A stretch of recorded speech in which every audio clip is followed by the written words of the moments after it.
오늘도 말씀의 프린트물을 먼저 보겠습니다. 요한계시록을 보는 바른 안경 28번째 시간.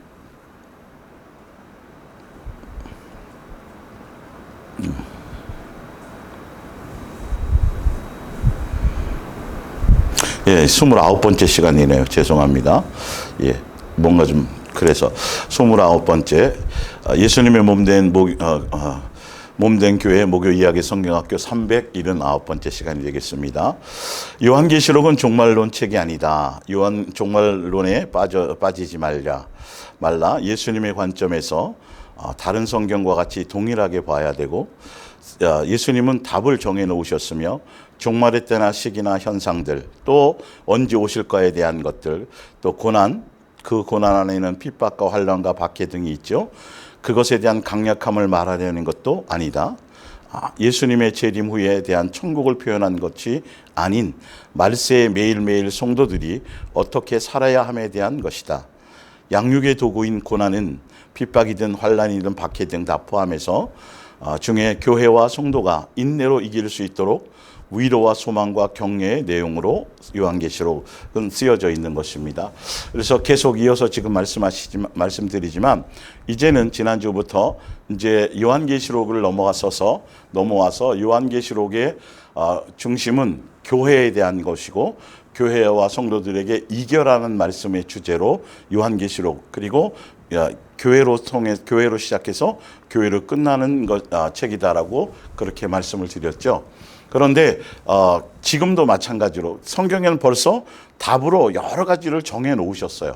그러니까 여러분들이 성경을 대할 때 항상 조심해야 될 건 뭐냐 하면, 예수님은 창세전부터 그분의 뜻과 계획과 원하심대로 모든 것을 다 정해 놓으셨어요, 법을.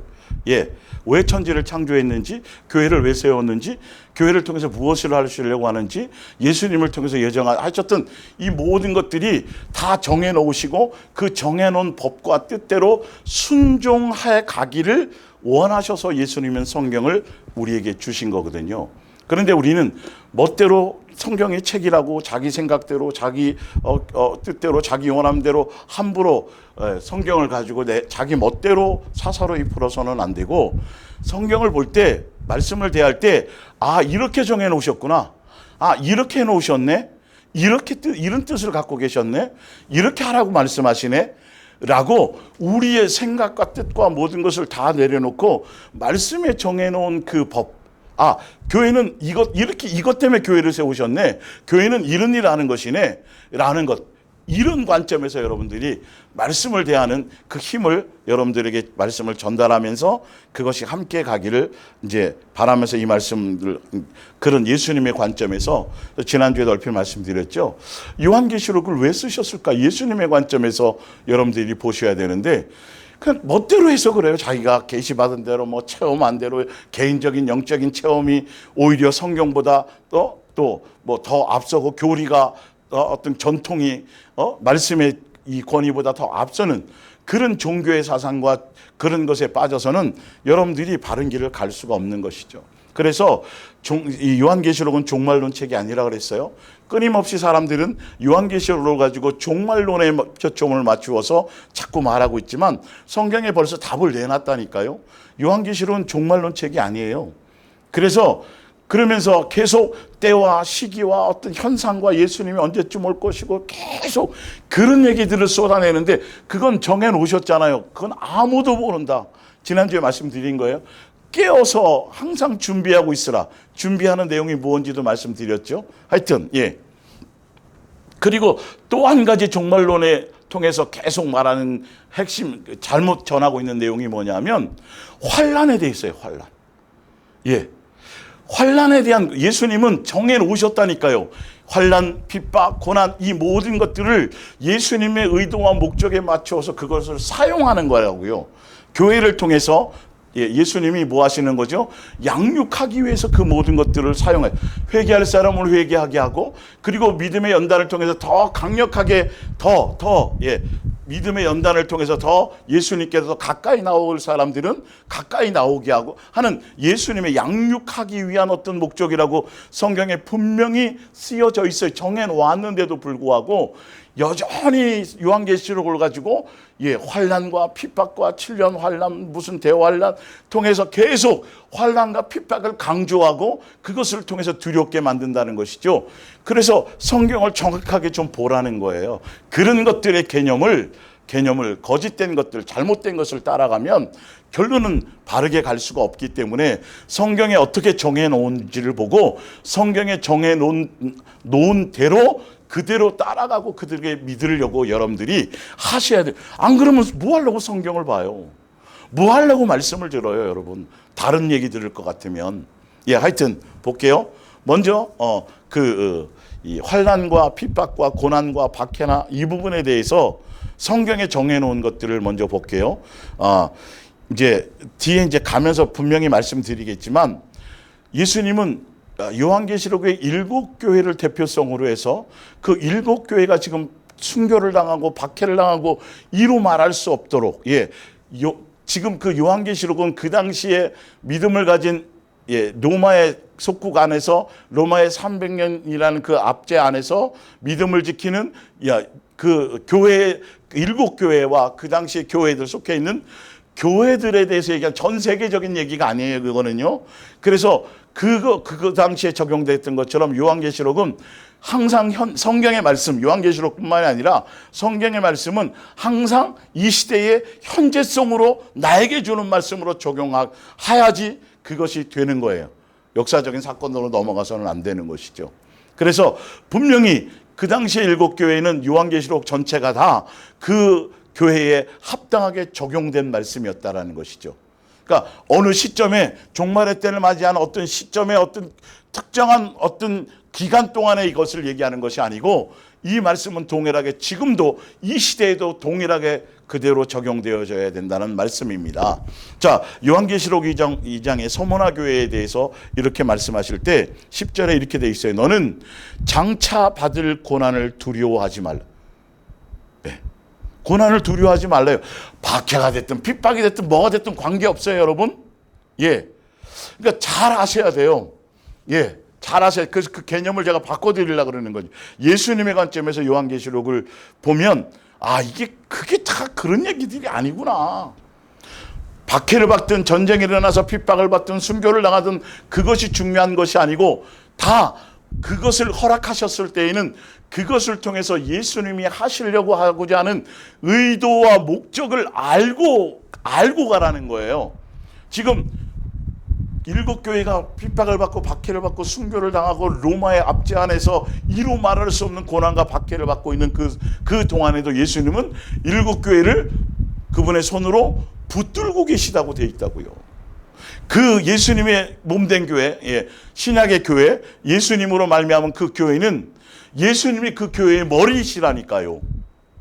그런데도 불구하고 예수님은 그 교회를 통해 그 박해나 핍박이나 그 모든 것들을 고난이나 이 모든 것들을 통해서 예수님은 하시고자 하는 의도와 목적이 분명히 정해놓은 법이 있다라니까요. 목적이 있다니까요. 우리가 그것을 보면 그 관점에서 대하면 아무것도 여러분 예수님을 만나서 예수님 몸된 교회를 통해서 예수님을 만나서 예수 성경을 통해서 내 인생의 여정을 봤더니 내가 그 당시에는 왜 그런 일을 당해야 됐고 왜 이런 환경에서 쭉 봤더니 예수님이 나를 위한 뜻이고 양육이고 나를 위한 예수님의 은혜이고 그런 것이 해석이 되잖아요. 마찬가지예요. 앞으로 나에게 어떤 일들이 벌어지든지 간에 그것은 예수님이 나를 양육시키시고 나의 불순물을 제거하시고 예수님을 나를 더 새롭게 하시고 예수님을 닮아가게 하기 위한 내 속사람을 제거하고 점점 예수님의 그리스도의 장성한 분량에 이르며 예수님을 닮아가게 하고자 하는 그 모든 그 안에서 양육 안에서 내가 그 길을 가는 거구나 알고 가면 하나도 두렵지 않고 걱정되지도 않고 당황스럽지도 않아요, 여러분. 성경에 그래서 미리 써놓은 거라니까요. 그래서 믿음의 선진들의 얘기가 나와 있는 거라니까요. 그들과 우리는 성정이 똑같아요. 우리도 그들이 살아온 인생에 똑같이 그 길을 가고 있는 거예요. 우리도 성경 속에 한 인물이 되어질 수 있겠죠. 자, 분명히 성경은 이렇게 말하고 있어요. 환난이나 핍박을 부각시킬 일이 없어요. 환난 당할 수 있다. 핍박도 당할 수 있고 순교 당할 수도 있어.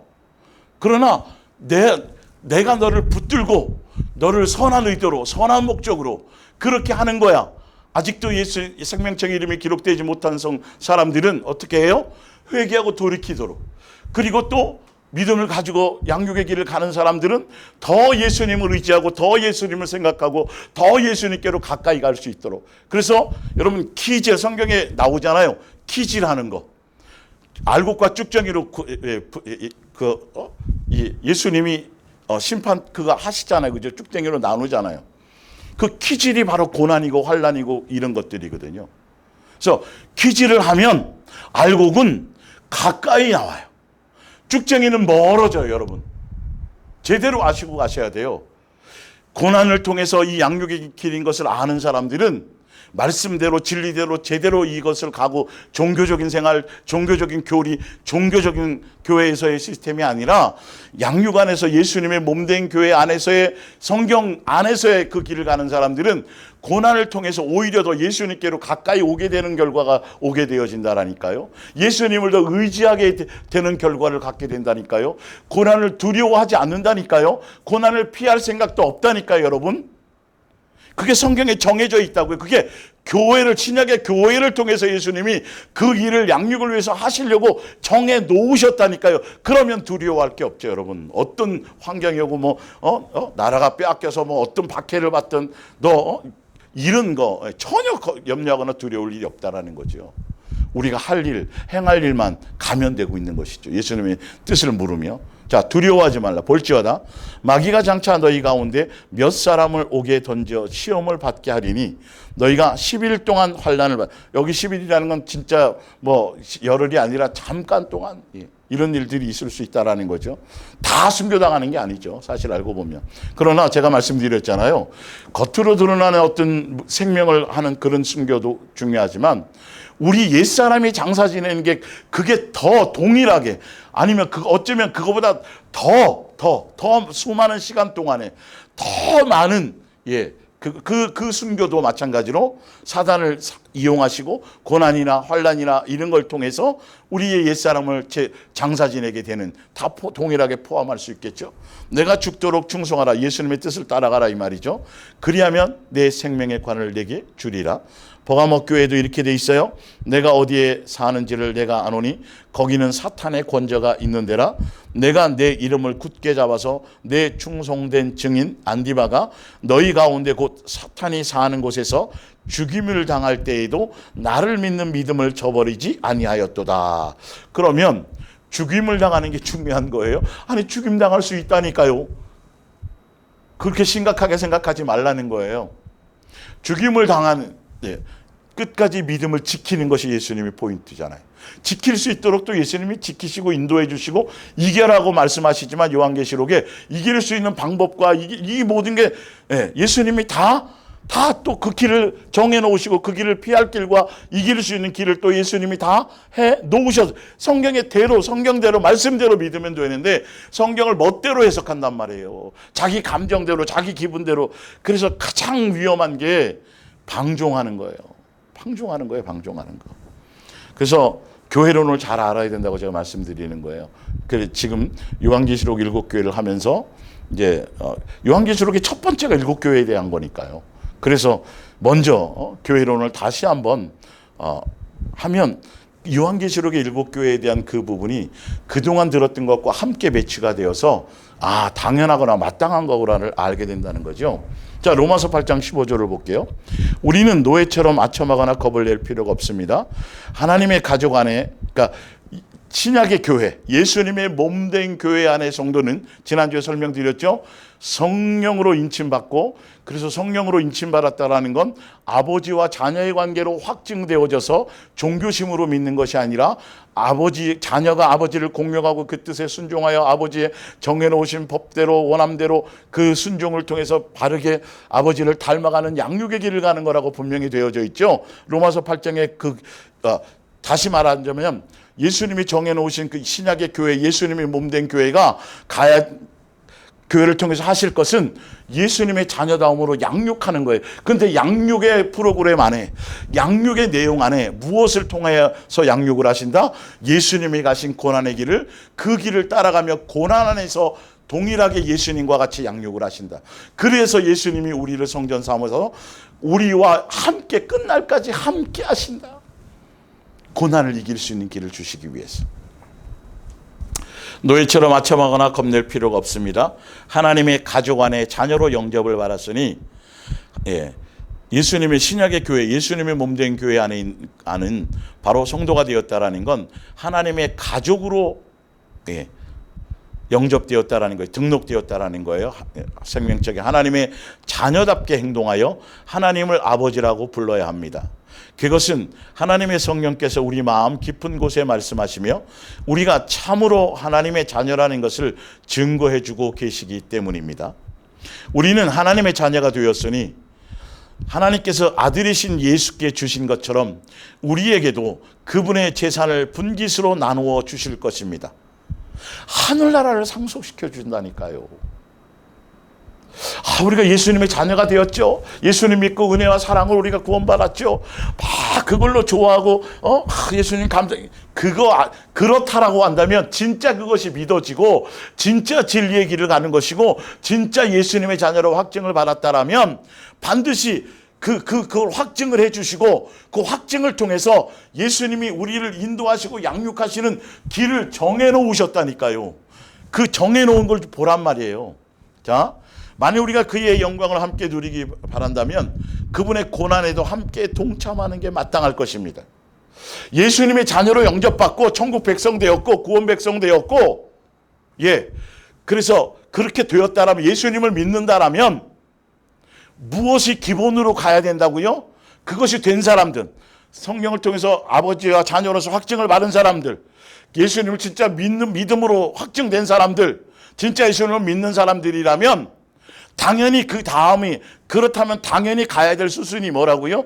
예수님이 이 땅에 오셔서 공생의 기간을 통해서 고난 받으셨던, 탄생부터 마지막 부활을 승천하실 때까지의 모든 과정 여정을 포함해서, 하여튼 예수님이 가신 그 육체로 나가는 그 모든 고난의 길을 우리도 동일하게 예수님과 한 가족이니까, 예수님의 자녀니까, 그 길을 마땅히 예수님이 가신 그 십자가의 길을 각자 자기의 십자가를 지고 예수님이 주신 계명을 따라서 정과 욕심을 십자가에 못 박고 세 계명의 열매를 따라서 사랑의 열매를 맺고 그 길을, 예수님이 가신 그 길을 마땅히 가는 것이 마땅한 것으로 당연히 알게 된다니까요. 그거 없으면 그건 예수님의 자녀로 부름받은 게 아니에요. 아직도 확증된 게 아니에요. 생명책에 이름이 없는 사람이에요. 믿는다고, 자기는 믿는다고 하지만 예수님의 관점에서는 예수님의 자녀가 아닌 거예요. 마귀에게 속해 있는 거예요. 아직도. 자, 볼게요. 다시 읽어드릴게요. 17절 다시 읽어드릴게요. 우리는 하나님의 자녀가 되었으니 하나님께서 아들이신 예수께 주신 것처럼 우리에게도 그분의 재산을 분깃으로 하늘나라를 상속하기 위해서, 상속받기 위해서 어떻게 돼요? 그 길을, 예수님이 가신 그 길을 그대로 가야 돼요. 예수님 믿었으니까, 예수님 고난 당했으니까 나는 고난 안 당하고, 예수님이 이렇게 하셨으니까 예수님을 백으로 나는 쉽고 편하게 이게 잘못된 교리라, 복음이 아니라니까요. 성경에 정해놓으신 건 예수님을 믿는 자라면, 예수님을 영접했다라면, 예수님의 자녀라고 그가 깨닫고 있다라면 어떻게 하는 거라고요? 예수님이 가신 고난의 길을 기꺼이 마땅히 당연히 가는 거라는 거예요. 그러니까 여러분 사극 같은 데 보면 많은 왕자들이 있잖아요. 첫째가 대체로 혈통을 따라서 왕이 되기도 하지만 수많은 경쟁을 통해서 둘째가 되기도 하고 셋째가 되기도 하고, 그리고 왕이 되고 나면 누군가가 왕이 되면 나머지 형제들을 다 죽여야 돼요. 보면 대체로 지금까지 역사가 그랬어요. 그리고 그 수많은 경쟁 가운데 세자로 책봉을 받잖아요. 세자로 책봉 받으면 그냥 애헴하고 놀고 먹는 게 아니에요. 그때부터 왕이 되기까지 수없는 학문과 수없는 고난, 수없는 단련을 받아야 돼요. 물론 세자로 책봉이 되었다라는 건 왕이 된다라는 건 맞잖아요. 정해놓은 거란 말이에요. 그러나 그렇다 그래서 진짜 끝까지 그제 저절로 왕이 되는 건 아니란 말이에요. 세자로서 파행될 수 있고요. 다시 세장이 책봉이 오히려 뭐 끝까지 가야 되는 거죠. 제대로 왕이 되는 그 순간까지. 그래서 우리가 임의와 아직의 문제예요, 그게. 그래서 요한계시록을 볼 때 항상 그걸 헷갈리면 안 돼요. 지금 하늘나라 생명책에 이름이 기록되어서 지금 호적이 올라와서 예수님의 자녀답게 하늘나라 상속자로서의 양육의 길을 지금 가고 있어요. 세자로 책봉에 대해서 이제 왕자로서, 세자로서 왕을 물려받기 위해서, 많은 것을 선생님 통해서 많은 것들을 통해서 양육을 가고 있어요. 그래서 세자가 됐다라는 건 누구나 다 알아요. 아, 저분이 다음에 왕이 되겠구나. 이미 된 거나 이미죠, 그것이. 그러나 아직 된 거는 아니에요. 아버지가 정상적으로 물려줘야 되고, 물려주는 걸 정상적으로 그때까지도 내가 세자의 신분을 가지고 제대로 끝까지 그거 지위를 지켜서 끝까지 인내하며 그 길을 가야 돼요. 아버지가 안 물려주고 아버지가 죽지 않고 뭐 여러 가지 왕으로 오를 것이 정해져 있지만 왕이 되기 전까지는 아직까지 이미 된 거지만 아직까지 수많은 통과해야 될 많은 것들이 있다라는 거예요. 그래서 우리가 그걸 알아야 돼요. 양육의 길이 아니 끝까지 인내하라는 것이 제대로 성경을 정확하게 보실 수 있어야 돼요. 잘못 가르치면 큰일 나요. 그래서 자꾸 방종으로 간다니까요. 이제는 이 땅에서 누리시고 이 땅에서 더 높아지시 자꾸 우리는 끝까지 주신 그것을 끝까지 변질되지 않고 제대로 예수님이 가신 그 길을 양육의 길을 세자로서의 책봉을 받았으면 그 길을 다른 것에 세자로 책봉했더니 수많은 경쟁에서 이겨가지고 세자가 책봉되고 나서부터는 이제는 여기 가서 밖에 나가서 술 먹고 들어오고 이제는 난 이제 왕이 될 거야라고 이래가지고는 왕이 안 되죠. 책봉이 됐어도 언제 어느 때 파행될지 모른단 말이죠. 정신 차리셔야 돼요. 자, 볼게요. 그러니 만일 우리가 그 아들의 영광을 함께 누리기를 바란다면, 영생하기를 원한다면, 하늘나라 상속을 받기를 원한다면 반드시 정해놓은 법이 있어요. 그분의 고난에도 함께 동참하는 게 마땅할 것입니다. 18절을 보세요. 그럼 우리가 지금 당하는 고난은, 이 땅에서 당하는 고난이 핍박이든 환난이든 박해든 전혀 관계없어요. 사람마다 상황마다 때마다 어떤 시대마다 어떤 상황 따라 이것은 내용이 틀려질 수 있으니까요. 그러나 어떤 것이든지 간에 각자 죽을 만큼 힘든 거예요. 진짜로요. 그거는 상대 비교할 필요가 없어요. 그래 있는 고난은 장차 우리가 누릴 영광과 비교하면 아무것도 아닙니다. 지금 이 말 한마디만 가지고도 7년 대환란이 어떠니 뭐가 어떠니 환란과 핍박과 종말론 요한계시록을 종말론을 가지고 자꾸 부각식 이거 자체가 벌써 안 맞는 거예요. 틀린 거예요. 방향 자체가 틀려 있는 거라니까요. 당연히 너희는 예수님을 믿고 하늘나라 백성이 됐고 예수님의 한 가족이 됐고 진짜 믿고 자녀로서 너희가 부름받은 것이 맞다라면 확증되었다라면 예수님을 아버지로 섬기는 그것으로 성령의 이침을 통해서 성령의 전우로서 그게 되었다라면 다른 길을 가는 게 아니야. 어떤 길을 가는 거라고요? 예수님이 지고 가신 그 십자가의 고난의 길을 양육을 통해서 예수님을 닮아가서 마지막에 예수님이 맺으신 예수님이 율법을 완성하신 그 완성에 우리도 새 계명으로 그것에 합당하게 그 열매를 맺는 길을 가는 것이야. 그런데 그 고난은 있잖아. 당연히 가야 되는 거지만 그러나 너희가 누릴 앞으로 예수님이 준비해 놓으시고 계획해 놓으시고 하는 그것에 비해서는 그건 아무것도 아니야. 비교할 것도 아니야. 그러니까 이 말 안에 다 들어가 있는 거 아니에요, 여러분. 근데 뭐가 두려운 거예요, 도대체가? 뭐 가지고 자꾸 장난을 치는 거예요, 요한계시록을 가지고. 이 말씀 하나만 제대로 봐도 아니 당연히 고난을 받는 게 맞아. 나에게 합당하게 나를 양육시키고 내 불순물을 제거하려면 내 믿음을 연단하려면 그리고 이 안에서도 항상 예수님을 놓치지 않게 하시기 위해서 예수님을 더 찾게 하기 위해서 더 예수님을 의지하게 하기 위해서 이게 기본이에요.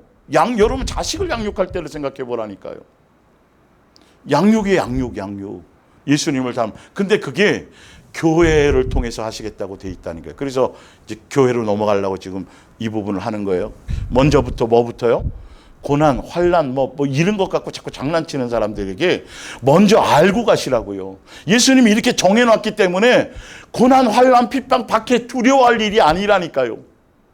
예수님의 의도, 예수님 뭘 원하시오? 뜻을 묻고 그 뜻 안에서 내가 달라지고 새로워지고 어떤 때는 잠잠히 예수님이 할 때까지 기다리고 있고 예수님이 행하실 거니까 내가 뭘 하려고 몸부림칠 필요 없으니까. 히브리서 12장 2절에요. 믿음의 주요 또 온전하게 하시는 이이신 예수님을 바라보자. 예수님을 바라봐야 될 이유와 목적이 뭔지를 아셔야 돼요. 예수님만을 바라보게 하기 위해서 고난과 이걸 통해서 왜? 그분이 먼저 그 길을 가셨고 그래서 우리는 그 길을 가는 거기 때문에 그 길을 제대로 고난을 통해서 내가 양육받고 예수님 닮아지고 새 사람 되려면 예수님을 놓치지 않고 안아야 되고 예수님에 대한 생각을 깊이 해야 되고 예수님으로 말미암아야 되니까 예수님만 바라보고 예수님만 의지하는 게 기본이에요. 그걸 행하게 하는 것이 교회이고 그는 그 앞에 있는 기쁨을 위하여 십자가를 참으셨대요. 그리고 참으사 부끄러움을 개의치 아니하시더니 하나님 보좌 우편에 앉으셨어요. 그러면 우리가 예수님의 자녀예요. 예수님이 나눠주신 것처럼 하늘나라 상속을 우리에게 주시고 똑같은 분깃을 주시고자 해요. 그러려면 예수님이 정해놓은 법이 있어요. 양육을 받아야 돼요. 고난의 길을 가야 돼요. 예수님이 먼저 가신 그 길을 가야 돼요. 근데 예수님이 가는 그 길을 봤더니 예수님이 뭐라 그래요? 그 길을 가서 예수님도 십자가 그 길 가실 때 이 땅에서 당하는 부끄러움, 이 땅에서 당하는 그거 하나 개의치 않고 그냥 그 길을 끝까지 갔어요. 갔더니 보좌 우편에 앉으셨대요. 그럼 우리도 그거에 함께 앉는 거예요. 에베소서 2장처럼. 그 길을 가지 않고 그건 거짓말이라니까요. 그게 큰일 난다니까요. 왜 고난이 필요한지를 알아야죠. 3절 너희가 피곤하여 낙심하지 않기 위해 양육받다 보면 이러겠죠. 하여 않기 위하여 죄인들이 이같이 자기에게 거역한 일을 참으신 일을 생각하라. 너희가 죄와 싸우되 아직 피 흘리기까지는 대항하지 아니하고 옛사람의 것들이겠죠. 지금은 죄인이 아니지만요. 내 속에 있는 불순물적인 요소를 얘기하는 거예요. 6절에 주께서 그 사랑하시는 자를 징계하시고 그가 받아들이시는 아들마다 채찍질 하심이라. 양육하는 가운데 이런 징계가 있고 훈련이 있고 양육에 이런 것들이 있다라는 거예요. 예수님이 가신 그 길에도 마찬가지로. 그래서 예수님이 가신 건 맏형으로서 예수님의 자녀, 예수님의 한 가족이 되려면 맏형으로서 먼저 그 길을 갔어요. 우리도 그 길을 마땅히 가야 되는데 수많은 교회들이 기도하십시오 해서 자꾸 그 길을 안 가게 하거나 그 길이 가는 것이 문제가 있다고 생각하거나 이상한 복음에 빠졌다니까 여러분.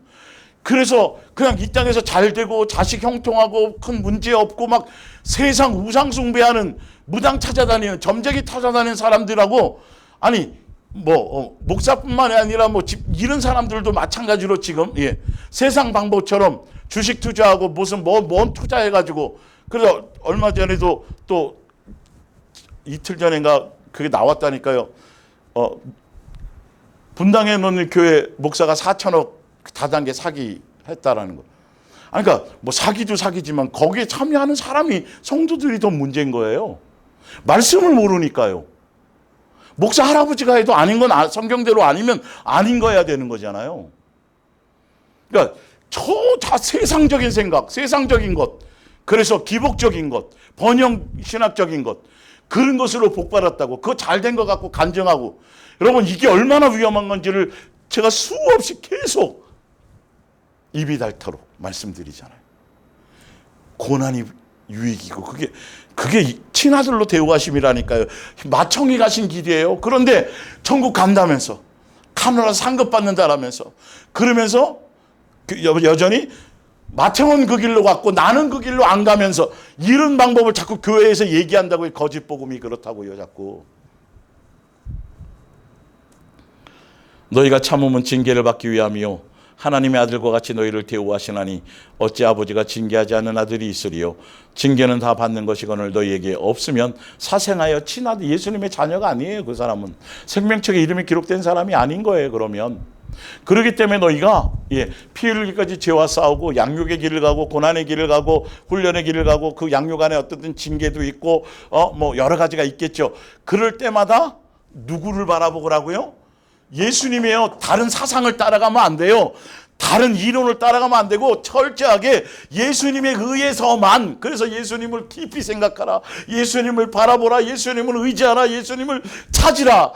어떻게 해요? 항상 어떻게 예수님을 뭐 할 목적으로요? 사랑할 목적으로, 존중하고 경외하고 그를 목적으로 내 마음밭에 새겨서 앉든지 눕든지 예수님 놓치지 않. 얼마나 예수님이 정해놓았잖아요. 그럼 정한 대로 순종해서 가는 것이 원리죠. 성경을 다르게 보면 큰일 나는 거예요, 여러분. 멋대로 보면. 성경 갖고 장난치는 것들을 조심해야 돼요. 데살로니가 후서 1장 3절.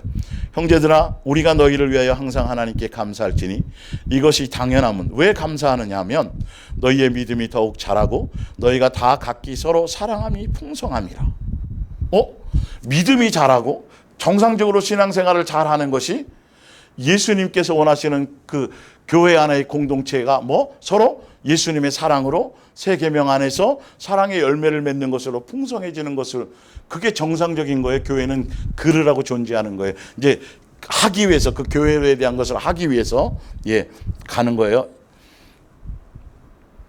그러므로 너희가 견디고 있는 모든 박해와 환난, 초대교회에 있는 성도들이에요. 너희가 견디고 있는 거예요. 예수님이 정해놓은 길을 가는 거니까요. 그 부분이. 모든 박해와 환난 중에서 너희의 인내와 믿음으로 말미암아. 인내도 가르치세요. 그러니까 세자로 착봉돼서 왕이 되는 동안까지 인내하며 가는 거예요. 그걸 바라보고 소망 가운데서 수많은 것들을 무예도 익혀야 되고 또 시도 써야 되고 또 정책에도 참여해 봐야 되고 오해도 받아야 되고 뭐 여러 가지 수많은 길들이 있잖아요. 또 외부 세력의 견제도 받아야 되고 당파나 같은 경우 있을 때 너희의 인내와 믿음으로 말미암아 하나님의 여러 교회에서 우리가 친히 자랑하노라. 잘 견디고 잘 인내하면서 그 박해와 어려움 가운데서 교회가 서로 진리 안에서 서로 사랑하며 서로 그 열매를 맺고 예수님이 원하는 그 길을 제대로 가고 있다라는 것이죠. 5절에 이는 하나님의 공의로운 심판의 표요 너희로 하여금 하나님의 나라에 합당한 자로 여김을 받게 하려 함이니 그 나라를 위하여 너희가 또한 고난을 받느니라. 또 나와 있네요. 당연히 상속자가 되기 위해서 고난은 기본이, 이게 당연한 거예요. 예수님의 자녀라면요. 이상하게 생각하고 그걸 자꾸 다르게 가르치면 큰일 나는 거예요. 고난을 받는 게 마땅하대요. 하늘나라 상속자가 되려면 하늘나라에 맞는 사람이 되기 위해서는요. 왕이 되는, 성군이 되는 그 길을 가는 게 세자로 책봉 받은 것까지도 보통 일이 아니지만 받은 다음이 더 문제란 말이죠. 더 제대로 끝까지 가야 된단 말이죠. 바르게. 그 길이 기본이라는 거죠. 너희로 환난을 받게 하는 자들에게는 환난으로 갚으시고 또 환난을 받는 너희에게는 우리와 함께 안식으로 갚으시는 것이 하나님의 공이시니.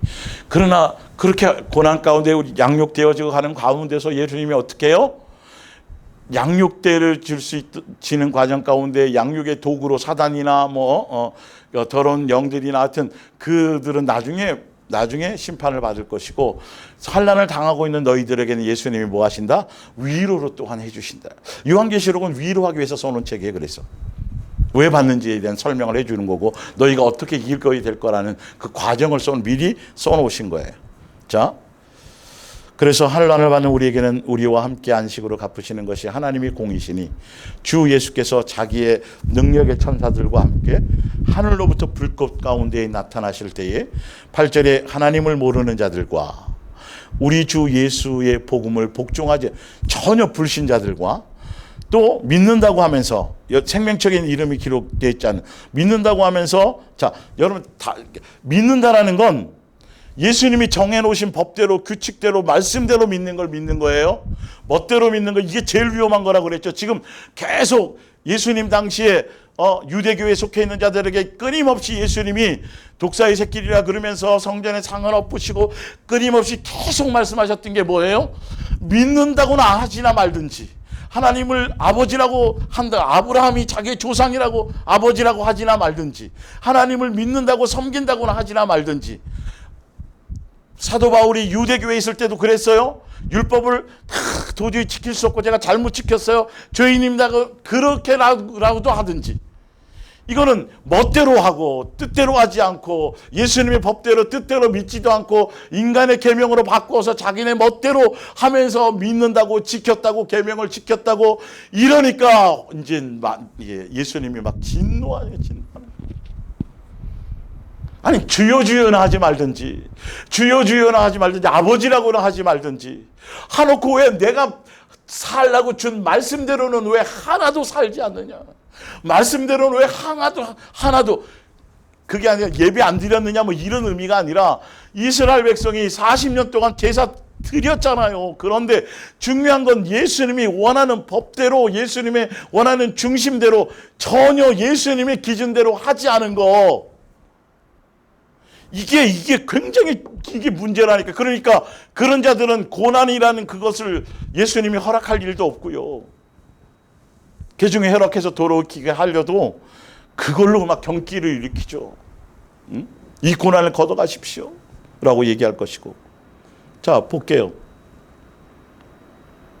하나님을 모르는 자들과 안다고 하지만 우리 주 예수의 복음에 복종하지, 말씀대로 살지 않은 자들에게 형벌을 내리시고, 제대로 뜻대로 순종해서 자녀로서 그 정해놓으신 법대로 양육의 길을 제대로 가고 고난을 통해서 예수님 닮아간, 예수님의 가신 그 자기의 십자가를 지고 자기를 부인하고 그 길을 정상적으로 간 사람들은 당연히 하늘나라 상속을 받을 것이고, 하늘나라에 합당한 자로 양육하기 위해서 지금 고난과 핍박과 환난이 있지만 너희가 인내로 잘 지키고 제대로 가고 있구나 라고 얘기해요. 그것이 정상적인 방법이고 예수님이 공의로운 방법이다 이 말이에요. 편법이 아니다라는 거죠.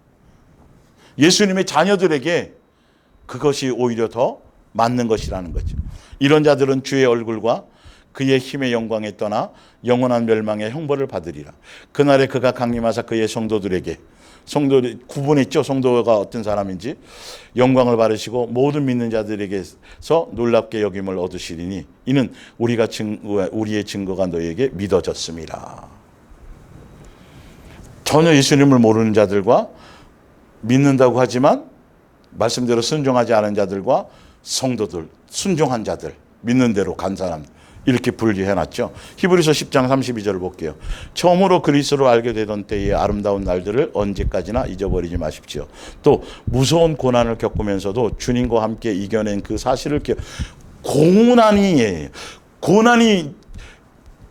당연한 거고, 더 중요한 건 고난을 예수님으로 말미암아 이겨내고 극복한 거, 그것으로 양육되어져 가고 양육의 단계가 하나씩 달라져 가고 새로워져 가고 있는 그것을 기억하라는 거예요. 고난이 없는 게 아니라니까요, 여러분. 환난, 핍박, 박해, 여러분, 어느 시대도 그게 없었던 시대는 없어요. 각 지역별로 다 나라별로. 그래서 교회가 당하는 것을 얘기하는 거예요, 지금. 요한계시록 제대로 보셔야 돼요. 어떤 때 기억하죠? 어떤 때 여러분은 또 무서운 고난을 겪으면서도 해요. 주님과 함께 이겨낸 그 사실을, 예수님과 함께 이겨낸 사실을 기억하십시오. 어떤 때 여러분은 조소를 당하고 매를 맞기도 하였으며, 또 어떤 때는 그런 고통을 당하는 사람들에게 동정을 베풀기도 하였습니다. 감옥에 갇힌 자들과 아픔과 함께 하고 또 여러분의 재산을 다 빼앗긴다 해도 기쁨으로 견뎌낸 일도 있었습니다. 초대교회 교회들 다 마찬가지겠죠. 그렇게 할 수 있었던 것은 하늘에 있는 더 좋은 것이 영원히 여러분의 것이 되어 기다리고 있음을 믿기 때문입니다. 여기 또 그렇게 나왔네요, 그죠? 하늘, 예수님이 주신 장차 너희에게 주어질 그것에 대한 믿음과 소망, 그것과 이 땅에서 당하는 고난과는 비교할 수 없어라는 거예요. 그게 믿어지는 사람들이어야 돼요. 이 땅에서 자꾸 뭔가를 누리고, 이 땅에서 뭐 세상적인 조건을 말하는 복이고, 사업도 잘 되고, 자식도 잘 되고, 부유해지고, 문제가 없고, 고통도 없고, 질병도 안 걸리고, 이런 개념, 이 잘못된 복음을 따라가면 큰일 나는 거예요. 제대로 된 천국 복음은 예수님께서 창세전부터 계획해 놓으셨다니까요. 뒤에 나와요. 그게 교회에 대해서 보면. 교회가, 신약의 교회가 감추어졌던 비밀이었다니까요. 그 교회를 통해서 행하시는 방법, 교회를 왜 세우셨는지, 교회를 통해서 무엇을 하실 것에 대해서 교회는 이래야 된다라고 딱 정해놨다니까요. 그래서 여러분, 교회 소속이 너무도 중요한 거예요. 예수님의 몸된 교회, 꼭 이름이 그런 것 같지 않아도 성경에 정해놓은 그 법대로, 그 예수님이 정해놓은 길대로 그 양육의 길을 제대로 그 안에서 그 방향을 그대로 가고 있는 그 소속이 안에 있어야 여러분 양육의 길을 제대로 가는 거라니까요. 성경대로 가는 교회. 장로교, 감리교, 침례교, 무슨 인간끼리 나눈 교단, 교파, 그런 거 말고 성경에서 예수님이 교회 머리가 되시는, 그래서 예수님이 정해놓으신 그 교회는 예수님이 정해놓은 법대로 그 교회가 해야 될 역할을 하고 그 교회가 해야 될 방향성과 목적성이 성경에 정해놓은 대로 성도들을 함께 가는 그 교회가 지금 중요한 거예요. 그게 비밀이었다니까요, 여러분. 그게 요한계시록 7교회를 통해서 말씀하실 내용이라니까요. 볼게요.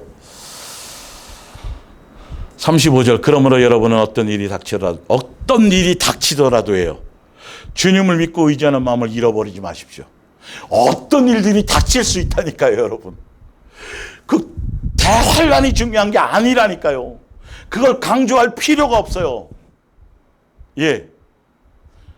그거 오기 전에 죽어야지. 그딴 소리 할 필요가, 왜냐하면 그거랑 관계없이 지금 믿음의 분량과 형편 맞게 지금 내가 당하는 것이, 스스로 목숨을 끊고 자살하고 싶을 정도로 고통스럽고 어렵고 힘든 사람들 수없이, 꼭 무슨 외부적인 무슨 로마 시대에 당하는 박해처럼 외부적으로 누가 내려와 가지고 너 죽여, 이거 왜 자꾸 엉뚱한 소리들을 하냐고요.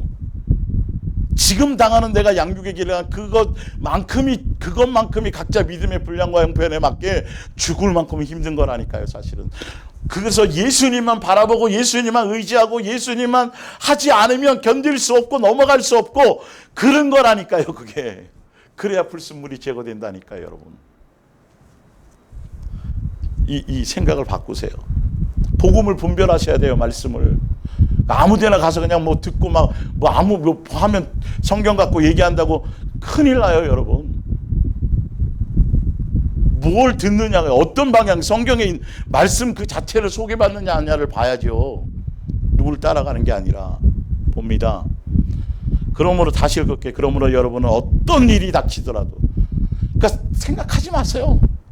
예수님이 나에게 합당하게 내 불순물을 제거하고 내 옛사람이 것과 내가 새로워져야 돼, 뭔가 하시려고 한다라면 예수님이 가장 합당한 것으로 하실 테니까 예수님의 뜻을 이루시옵소서. 그리고 그럴 때 예수님 찾고 예수님 바라보고 그러면 되는 거예요. 사랑 안에 더 달려가면 돼요. 기질이 될 때 내가 알곡이라면 당연히 예수님께로 갈 것이고, 이 기질이 되어질 때 자꾸 교회와 멀어지고 어떤 관계가 멀어지겠죠. 교회는 공동체예요. 예수님이 세운 교회의 목적은 공동체예요. 서로 사랑하는 것이에요. 서로가 연합하는 것이에요. 그런데 자꾸 교회와 멀어지고 공동체와 멀어진다는 건 벌써 성경에 수없이 어디를 뒤져봐도 그건 잘못된 거예요. 그는 마귀의 영성인 거예요, 아직도. 혼자 산에 가서 도닥 듣는 거, 자기 혼자 고고한 척하는 것들, 그 부딪힘 안에 있어야 되는데, 서로의 관계가 귀해야 되는데, 그러려고 교회를 세웠다고 나와요. 제가 아직 안 읽어드렸지만 오늘 천상 다음 주에나 다뤄야 될 것 같은데요. 성경은 정확해요. 성경에 정해놨다니까요, 여러분. 정해놓은 곳을 따라가는 거가 중요한 것이지 멋대로 내 임의대로 성경을 해석하면 큰일 나는 거죠. 그러므로 여러분 어떤 일이 닥치더라도 주님을 믿고 의지하고 마음을 잃어버리지 마십시오. 장차 여러분이 받을 보상을 언제나 기억하십시오. 예수님의 한 가족이 되는 것, 예수님과 한 상에서 밥 먹는 것, 하늘나라에서 시민권자가 되고 상속자가 되는 것, 그 물질적이고 재산적이고 쾌락적인 걸 얘기하는 게 아니잖아요. 그 관계 자체가 너무도 귀한 거잖아요. 이게 종교성과 그렇게 틀린 거예요, 그게. 36절. 하나님께서 약속해 주신 것을 받고자 한다면 하나님의 뜻에 따르는 인내가 필요합니다. 여러분 별표 쳐놓으세요. 멋대로 천만의 말씀이에요. 예수님이 정해놓은 약속한 것을 받는다면 정확하게 그분의 뜻에 따르는 인내가 필요하고 따르는 길이 필요한 거예요. 그래서 무엇을 어떻게 정해놓으셨나를 제대로 성경을 좀 보라니까요. 그러나 그리스도께서 오실 날이 그다지 많이 지체되지 않을 것입니다. 소망을 주는 거죠. 또 하나님을 올바로 믿는 사람은 어떤 경우에도 주께 대한 믿음과 신뢰로 살아야 합니다. 어떤 경우에도 예수님에 대한 믿음과 신뢰로 끝까지 견디고 가야 된다는 거예요. 그렇지 않고 만일 뒷걸음질 저물러 서려 한다면 하나님께서 기뻐하지 않을 것입니다. 우리는 하나님께 등을 돌리거나 비참한 운명에 처해서는 안 됩니다. 그보다는 하나님을 믿는 믿음이 우리를 구원하리라는 확신을 갖고 살아야 합니다.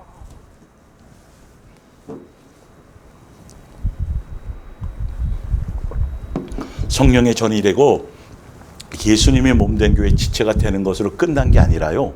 세자 책봉된 걸로 끝나는 게 아니라 그때부터가 시작이에요, 여러분. 성경을 제대로 보세요. 잘못된 복음에 속지 마세요. 베드로전서 1장 4절. 그렇기 때문에 그 길을 알고 그 뜻을 알고 그렇게 모여서 예수님이 모아준 것을 알기 때문에 그 사람 각 사는 사람이 귀할 수밖에 없다니까요. 이게 같이 그 고난의 길을 가니까 모양이나 이런 것들이 다 형편이 틀리지만 그러나 그 안에서 가는, 그래서 한 사람 한 사람이 예수님이 불러서 뽑아서 모아줘서 예수님이 해놓은 그 공동체가 얼마나, 그 사람들이 얼마나 귀하니까 제대로 양육받고 제대로 진리 안에서 말씀 안에서 가는 사람들은 그 공동체 하나하나 나 혼자 고고하게 나 혼자 그게 아니고 그 회중의 이 예배가 얼마나, 말씀을 듣는 이 관계가 얼마나 소중한 것인지, 그 사람 한 사람이 내가 그것을 알고 경험되고 그래야 상대편이 어떤 것이 귀한지, 어떤 예수님께서 부르시고 예수님께서 친히 그건 거예요. 그건 자연스러운 거예요. 자연스러운 거. 뭐 자꾸 주입하고 막 가르쳐서 친교를 가르치고 무슨 이거 아니에요. 그거 아니고 각자 제대로 붙어 있어서 제대로 양육의 길을 가는 사람이면 저 사람도 그렇고 들어보면 그냥 알아요. 그래서 이게 보고 싶은 거고요. 그래서 서로 관계하고 싶은 거예요, 이게. 그래서 대화를 가져서 세상 얘기하지 않고 그 예수님 얘기하는 거예요. 극복한 얘기하는 것이고 예수님께 영광을 돌릴, 어떤 상황이든 다 예수님께 영광을 돌릴 수밖에 없죠. 그것이 최종적인 거니까요.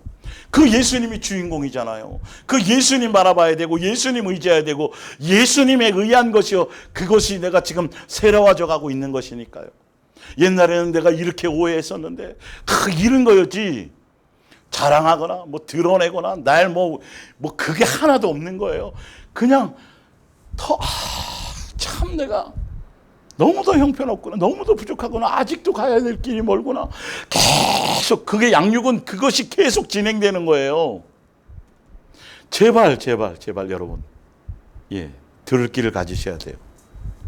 베드로전서 1장 4절. 하나님께서는 우리를 위해서 값으로 따질 수 없는 엄청난 선물인, 그러니까 히브리서나 데살로니가나 이런 데 로마는 사도 바울이고요. 베드로서는 베드로가 얘기해요. 그런데 내용이 같아요, 여러분. 하나님께서는 우리를 위해서 값으로 따질 수 없는 엄청난 선물인 영원한 영생을 준비해. 그걸 하늘나라의 상속자라고 표현하기도 하고요. 새 사람 되는 거라고 돼 있고 여러 가지로 성경은 표현돼 있어요. 왜 여러 가지로 표현한다 그랬어요? 사람이 다양하기 때문에 어떤 포인트에서, 그러니까 어떤 것을 예화를 들다 보면 사업을 하는 사람은 사업하는 얘기 갖고 예화를 들면 더 잘 알아듣고 깨닫잖아요. 그런 것처럼요. 예를 들어서. 그래서 똑같은 내용을 다른 단어로 이렇게 표현하지만 수많은 더 많은 사람들을 예수님께 깨닫게 하고 알게 하고 들려주게 하기 위해서 같은 건데, 예를 들어서 텔레비, TV, 이게 옛날 시대 사람들은 텔레비전 그러면 빨리 이해되고 뭔지 알잖아요, 그렇죠? 예를 들어서 그런 것처럼 그렇게 표현된 이유가 그래서 그런 거예요. 자상하시죠, 예수님이요. 어떻게든지 알게 하려고. 하늘에 보관되어 있는 그 선물은 순수하고 영생이죠. 예수님 우리에게 주고자 하는 사랑의 결실이겠죠. 때가 묻지 않았으며 절대로 변질되거나 부패하는 일이 없습니다. 그리고 하나님께서는 여러분의 믿음을 아시고 크신 능력으로 여러분이 하늘에서 영원한 생명을 얻을 수 있도록 안전하게 지켜주십니다. 양육 안에 있으니까 일곱 교회가 강하지만 예수님이 좀 지켜주고 계시다니까요. 생명책에 이름이 기록된 사람들은 예수님이 따로 관리하고 계시다니까요. 그러나 불순물을 빼거나 그것은 있어야 되겠죠. 그 관리 안에서도 예수님의 뜻에 맞춰 어떤 사람은 목숨을 잃어야 될 사람도 있어요. 예수님의 영광을 위해서. 그거는 그런 거예요. 그건 내가 내 기준으로 생각하면 안 돼요. 그리고 그리고 나서 거기에 대한 예수님이 또 그거 나오잖아요. 자, 이 영원한 생명은 장차 올 마지막 날에 모든 사람이 얻게 될 것입니다. 그러므로 진심으로 기뻐하십시오. 베드로도 똑같죠. 이것을 바라보고 기뻐하라는 거예요. 그걸 소망 삼아 이 땅에서 다른 것 때문에 기뻐하거나 항상 기뻐하라니까 다른 조건으로 세상적인 조건으로 기뻐하라가 아니라 이 고난 중에 있지만 사자굴 속에 있지만 내가 정상적인 길을 가는구나. 내 불순물이 오늘도 제거되겠구나. 그렇구나. 예수님도 그 길을 가셨지. 그래서 보좌 우편에 계시고 우리 먼저 안식하고 계시면서 우리를 기다리고 계시지. 그리고 지금도 나와 함께 하시면서 그 길을 손잡고 나를 인도하고 계시지. 어떤 순간에서나 함께 하고 계시지. 그걸로 기뻐하라는 거예요. 고난 받고 안 받고가 안 받아서 기뻐하는 게 아니고. 그러니까 일곱 교회가 요한계시록 일곱 교회에 나온 거나 거기에 나와 있는 많은 내용들이 뭐 어떤 것인지 이제 좀 감이 잡히셔야 돼요. 그게 얼마나 요한계시록을 쓸데없는 소리들을 많이 해놓고 쓸데없는 주장들을 해놓았는지요. 13가지가 10몇 주장이 있어요. 여러분 더 늘어날 거예요. 앞으로도 이단들이 얼마나 장난을 치는지요. 우리의 양육이에요. 양육. 지금도 언제 오신지 내일 오신지 중요한 것이 아니고 오늘 오셨을 때 그것이 중요한 거라니까요. 오늘에 초점을 맞추고 가야 돼요. 그러니 매일 양육받는 것이 얼마나 중요해요. 어디에 마음을 쏟아야 될지를 아셔야 되겠죠. 근데 자꾸 몇 년 후면 언제쯤이면 자꾸 그거 신경 쓰여. 오늘 오신다니까요. 오늘 내가 예수님께로 올라갈 수 있다니까요. 많이 경험하잖아요. 최근에 불의의 교통사고로 승진되고 기뻐서 막 축구하고 막 그런 사람들이 막 죽어간 사람들도 있잖아요. 여러분 그거 누가 장담하냐고요. 예수님이 재림하시니까 그거보다 그냥 내가 먼저 그런 일들을 예수님이 부르시는 어떤 그런 상황들이 더 정신 차려야 되겠죠. 어디에다 주파수를 맞춰야 될지를 여러분 더 성경은 정확하게 나와 있잖아요. 그 부분에 대해서 답을. 근데 그 답을 안 주고 있다고요. 교회들이 자꾸 무슨 계획을 세우고 자꾸 비전과 뭘 하게 만드는데 큰일 날 소리예요. 조심해야 되겠죠. 헛되은 짓 한 거죠. 이 세상에서 잠시 동안 여러 가지 시련으로 괴로움을 당하겠지만 정해져 있어요. 잠시 동안이래요. 그런데 앞에는 영원한 즐거움이 기다리고 있습니다. 이러한 시련은 여러분의 믿음이 얼마나 강하고 양육이니까요. 어떤 사람들에게는 회개의 기회가 되고 우리도 계속 새로워지는 게 회개이기도 하고요. 강하고 순수한 것인가를 보고자 하는 시험에 불과합니다. 마치 금이 불에 정연되어 그러니까 순금이 되려면 불에 들어가야 되는 것이 마땅한 것처럼 그냥 그런 거예요. 그런 거라는 거예요. 그런 거. 그래서 그것이 나와야 불순물이 없는 진짜 귀하게 여김받는 금이 되는 것처럼 당연히 예수님이 정해놨다니까요. 교회를 통해서 그것이. 그래서 그 길을 통과해서 당연히 그것을 누리게 되는 그러니까 통과된 그것에 대한 그것으로 소망을 갖고 기뻐하라는 거잖아요. 그거 안 통과하고 피하는 걸로 기뻐하거나 그런 기도하지 말고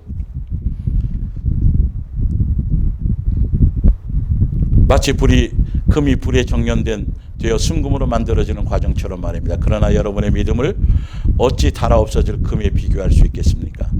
여러분의 믿음이 불과 같은 시련 속에서 연단을 받은 후에는 강한 믿음으로 남아있을 수만 있다면 끝까지 세자로 책봉됐다고 끝난 게 아니에요. 성경을 제대로 아셔야 돼요, 여러분. 이게 참 구원의 교리, 구원론이나 이런 것으로 정말 잘못 가르치고, 정말 조심하셔야 돼요. 지금부터 시작인 거예요. 있다면 여러분은 예수 그리스도께서 다시 오시는 그날에 많은 칭찬과 영광과 영예를 얻게 될 것입니다. 여러분은 예수 그리스도를 한 번도 뵌 적이 없는데 사랑하고 있습니다. 지금 그분의 모습을 보고 있는 것도 아니면서 그분을 믿고 있습니다. 지금 여러분은 땅 위에 살고 있지만 말로는 다 표현할 수 없는 하늘로부터 오는 기쁨으로 행복감에 젖어 있습니다. 이게 제대로 믿는 거예요. 바로 이 같은 믿음이 우리가 구원을 받는 거예요. 이 같은 믿음이 끝까지 가게 되는 것이죠. 하늘나라 상속자, 멋대로 믿는 믿음 말고요, 정해놓은 대로 믿는 것을 얘기해요. 고린도후서 뒷장으로 넘어가서 1장 4절 뒷페이지요. 우리의 모든 환난 중에서 우리를 위로하사 우리로 하여금 하나님께 받는 위로로서 모든 환난 중에 있는 자들을 능히 위로하게 하시는 이시로다.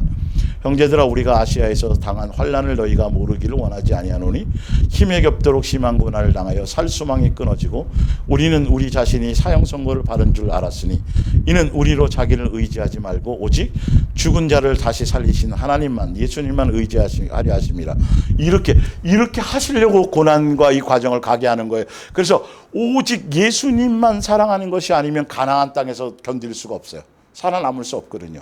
예수님만 사랑하는 것이 전부여야 하늘나라 상속자가 되는 거예요. 그가 이같이 큰 사망에서 우리를 건지셨고 또 건지실 것이며 이후에도 건지시기를 그에게 바라노라. 끝까지 믿음을 붙들고 예수님 붙들고 가라는 것이죠.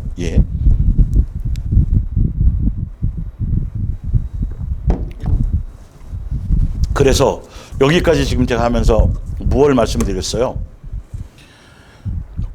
환난, 첫째, 부활, 휴거, 자꾸 그런 거 가지고 자꾸 다른 쪽으로 방향을 하는 것.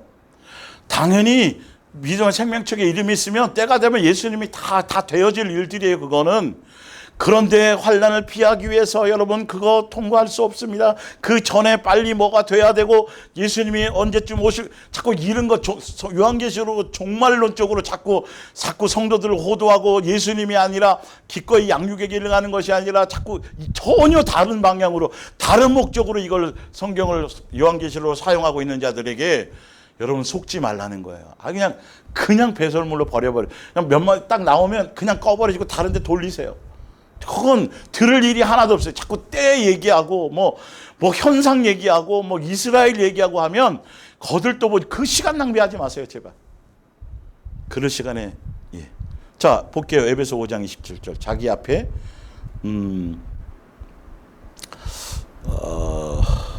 에베소 5장 전에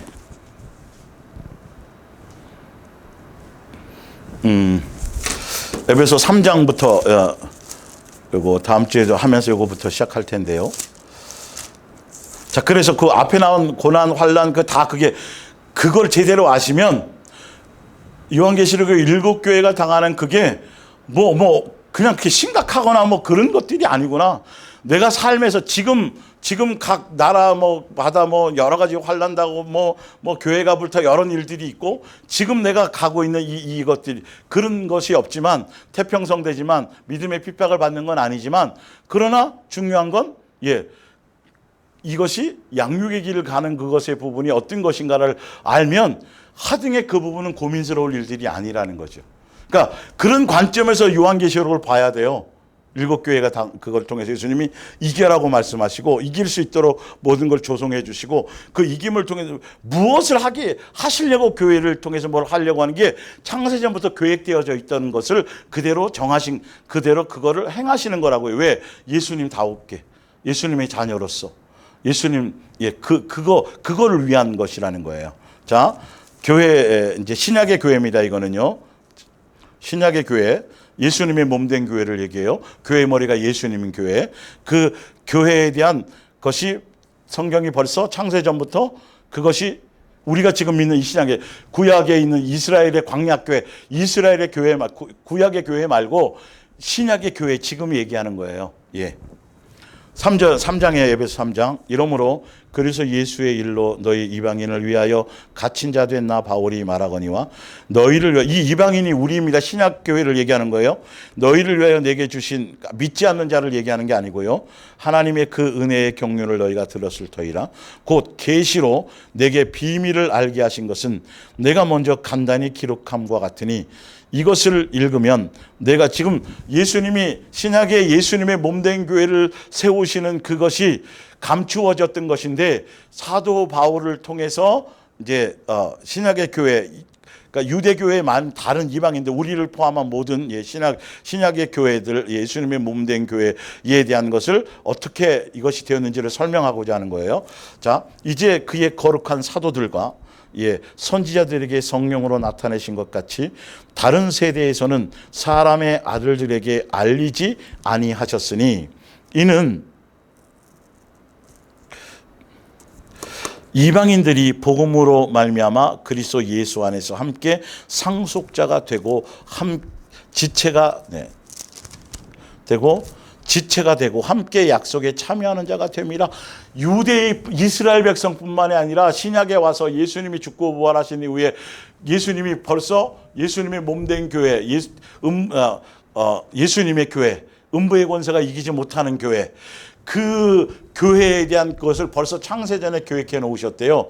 그래서 이스라엘만이 아니라 누구든지 다 혈통의 구원이 아니라 이제는 예수님을 믿는 누구나 다 이 교회를 통해서 이방인이나 헬라인이나 뭐나 자유나 누구나 다 그 교회를 통해서 연합하고 한 지체가 되게 사랑의 공동체가 되도록 예수님은 미리 예전부터 계획을 해놓으시고 그 계획의 뜻에 맞춰 이 땅에 오셨다라는 거예요. 자, 이 복음을 위하여 그의 능력이 역사하시는 대로 내게 주신 하나님의 은혜의 선물을 따라 내가 일꾼이 되었노라. 모든 성도 중에 지극히 작은 자보다 더 작은 나에게 이 은혜를 주신 것은 측량할 수 없는 그리스도의 풍성함을 이방인에게 전하게 하시고 9절에 영원부터 만물을 창조하신 하나님 속에 감추어졌던 비밀의 경륜이 어떠한 것을 드러내게 하려 하심이라. 이는 이제 교회, 신약의 교회입니다. 이게 창세전에 감추어졌던 거예요. 그래서 이제 나오죠. 하여튼 볼게요. 여러분들 시간이 되시면 나중에 에베소서 1장부터 에베소 전체를 5장까지 전체를 한번 6장까지인가요? 전체를 현대어 성경으로 한번 읽어보시면 뭔가 좀 더 구체화될 거예요. 교회론적으로 보시면 말하면 하늘에 있는 통치자들과 이제 교회를 통해서 신약의 예수님이 세운 교회를 통해서 뭔가 행하시려고 먼저 계획하고 있었다는 거예요. 자들과 권세들에게 하나님의 각종 지혜를 알게 하려 하심이니 곧 영원부터 우리 주 그리스도 예수 안에서 예정하신 뜻대로 하신 것이라. 우리가 그 안에서 그를 믿음으로 말미암아 담대함과 확신을 가지고 하나님께 나아감을 얻느니라. 그러므로 너희에게 구하노니 너희를 위한 나의 여러 환난에 대하여 낙심하지 말라. 이는 너희의 영광이니라. 그러면서 왜 예수님이 신약의 교회를 통해서 뭘 하시려고 하느냐 하면 이방인인지 누구든지 다 어느 누구나 다 예수님 앞에 나와서 한 가족이요 한 지체요 그런 공동체가 될 수 있도록 벌써 창세 전부터 계획하셨고 예수님으로 그것을 예정하셨는데 그 신약의 교회가 누구다? 바로 예수님이고 우리는 신부로서 예수님의 몸된 지체다. 자, 하고 이제 프린트물로 가서 에베소서 5장을 볼게요. 에베소서 5장. 오늘은 여기까지만 할게요. 이제 교회에 대한 것을 먼저 하고 그리고 나서 이걸 가져야 요한계시록의 7교회나 요한계시록을 통해서 전개될 교회에 대한 것들이 이게 그러면 그냥 쉬워요. 이게 종말론으로 장난치는 게 금방 드러나게 돼 있어요. 하등에 거기 속지도 않고 27절 자기 앞에 에베소서 이어지는 거예요. 지금 5장이요. 그 교회가 비밀이었고 예수님으로 드러났고 신약의 교회를 통해서 그래서 그 교회가 왜 그거는 예정되어졌고 정해 놓으셨고 그 교회를 통해서 에베소 이제 하겠지만 에베소서 4장에 그 교회가 왜 세워졌고 교회가 하는 일이 어떻고 교회는 무엇 다 정해놨다니까. 여러분 그 정한 대로 여러분의 교회가 가지 않고 계속 뭐 건물이 교회인 것처럼, 그리고 그렇다고 말은 안 하면서도 자꾸 어떤 인간적인 조직과 규모를 키우고 행사하고 프로그램하고 자꾸 이상한 쪽으로 가는, 그리고 정말 양육이 아닌 고난을 기꺼이 가야 될 예수님이 가는 그 길을 통해서 옛사람이 불순물이 제거되는, 그래서 하늘에 대한 소망으로 기뻐하는 이것이 아닌 그것에서, 종교 것에서 벗어나지 않으면 여러분 큰일 난다니까요. 아직도 기회가 있다니까요. 그 완악함에서 벗어나시고 말씀과 비교해서 비추어서, 아니면 빨리 그것을 버리고 예수님의 몸된 교회 그 시스템과 그 말씀의 목적, 성경에 지금 기록한 목적대로 가셔야 되는 거예요. 그게 요한계시록의 연장선이란 말이에요. 이걸 이루시는 과정이 요한계시록에 나와 있는 거예요. 교회를 통해서. 그만큼 신약의 교회가 이 신약 시대를 살아가는 굉장히 큰 메인이에요. 메인. 그걸로 다 행하시는 거예요. 교회를 통해서. 소속이 그래서 얼마나 중요한지 아셔야 돼요. 27절, 자기 앞에 영광스러운 교회로 세우사 티나 주름 잡힌 것이나 이런 것들이 없는 거룩하고 흠이 없게 하려 하심이라. 남편과 아내를 통해서 신랑과 신부로 이 얘기를 설명하고 있는 거죠. 사랑으로, 그건 지난주에 설명드렸어요. 사랑의 공동체로만, 사랑으로만 연결되는 남편과 아내, 예수님과 교회, 성도와 교회 관계. 29절. 그러니까 이 내용은 뭐냐면 가정도 교회라는 걸 아셔야 돼요. 가정에게서 굉장히 중요한 거예요. 유형의 교회에, 무형의 교회에 하나의, 유형적인 하나의 작은 교회로서의 어떤 상징과 같은 거니까. 그 안에서 자녀가 양육되어지고, 그래서 교회가 자꾸 낳는 거, 세 사람을 낳는 것처럼. 그래서 남편과 아내의 관계로, 부부의 관계로, 그게 비밀이라고 돼 있잖아요. 그 부부의 관계로 뭘 하는 거다? 예수님과 교회의 관계를 거기에 맞대어 그것으로 설명하고 있는 거예요. 그 가정교회, 가정도 교회라니까, 가장 최소 단위의 교회라니까요. 누구든지 언제나 자기 육체를 미워하지 않고 오직 양육하기 위해서 보호한다는 거죠. 그리스도께서 교회의 함과 같이 하나니 우리는 그 몸의 지체입니다. 31절. 그러므로 사람이 부모를 떠나 그의 아내와 합하여 그 둘이 한 육체가 될지니. 이게 창세기에 아담이 하와를 통해서 가정을 이루고 그 가정을 이루게 되는 그 과정을 31절로 먼저 거기서 나왔던 내용을 지금 신약의 교회를, 예수님과 우리의 관계를 아내와 남편, 남편과 신부의 관계로 그것을 가지고 다시 한번 설명하는 거예요. 그러면서 가정에 대한 중요성도 같이 얘기하고 있죠. 가정도 교회라는 거죠. 32절. 이 비밀이 크도다. 비밀이에요. 그 부부 생활하고 가정을 생활해서 그걸 하면서도 교회와 예수님의 관계가 어떤 것인지 전혀 몰라요. 예. 자기 감정대로, 예수님에서 짝지어준 사람이라고 되어 있잖아요. 이 비밀이 크도다. 나는 그리스도와 교회에 대하여 말하노라. 그러나 너희도 각각 자기 아내 사랑하기를 자신과 같이 하고 아내도 자기 남편을 존중하라. 각자의 역할이 있단 말이죠. 아내는 어떻게, 남편은 어떻게, 교회는 어떻게, 성도는 어떻게, 예수님은 어떻게 하시고, 이게 정해져 있어요. 정해놓으신 거예요. 양육을 위해서. 가정도 거기에 대한 거예요. 아버지와의 자녀의 관계는 바로 그 가정 안에서 교회도 있고, 그 가정 안에 그러니까 부부가 결혼하는 남편과 아내의 관계는 교회와 관계고, 부부가 결혼해서 자식을 낳아서 아버지와 자녀의 관계는 예수님과 우리의 아버지와 자녀로서의 그 관계를 설명하는 것이고, 가정 안에서 그 모든 것들이 해답이 있죠. 그래서 교회를 통해서 가정이 온전해지는 것들이 굉장히 중요한 것이죠. 말씀을 통해서. 제대로도 진리대로 가면 가정이 귀해요. 그리고 제대로 예수님과의 관계 안에서 양육 안에 가면 가정이 새로워져요, 여러분. 환경이 새로워지고 관계가 새로워지고 변화가 일어나기 시작해요. 그런데 동행하고 양육 안에 있고 뭐 하고 있으면서도 시간이 가는데도 그 변화가 없다면 뭔가 끊어져 있는 것이 있는 거예요. 공급되어지지 있지 않은 것이, 뭐 병들었거나 아니면 영적인 문제, 어떤 그 관계적인 것들을 점검하셔야 돼요. 그리고 자꾸 교회 공동체 안에 들어가지 않고 자꾸 벗어나려고 그러고 자꾸 반대적으로 하는 그 자체도 벌써 영적으로 병들었거나 어떤 부분이 굉장히 그것을 빨리 성경을 통해서 말씀을 통해서 찾아서 이해가 되지 않아도 일단은 성경대로 그것을 가셔야 되는 거예요. 어디를 봐도 이거는. 하여튼 오늘은 여기까지 하고 이어서 계속 이제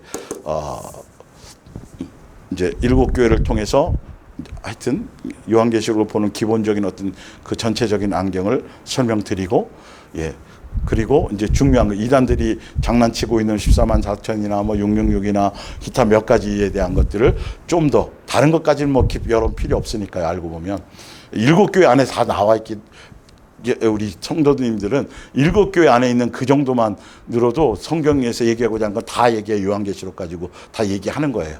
어쨌든요. 하여튼 그렇게 가시길 바랍니다. 기도하겠습니다.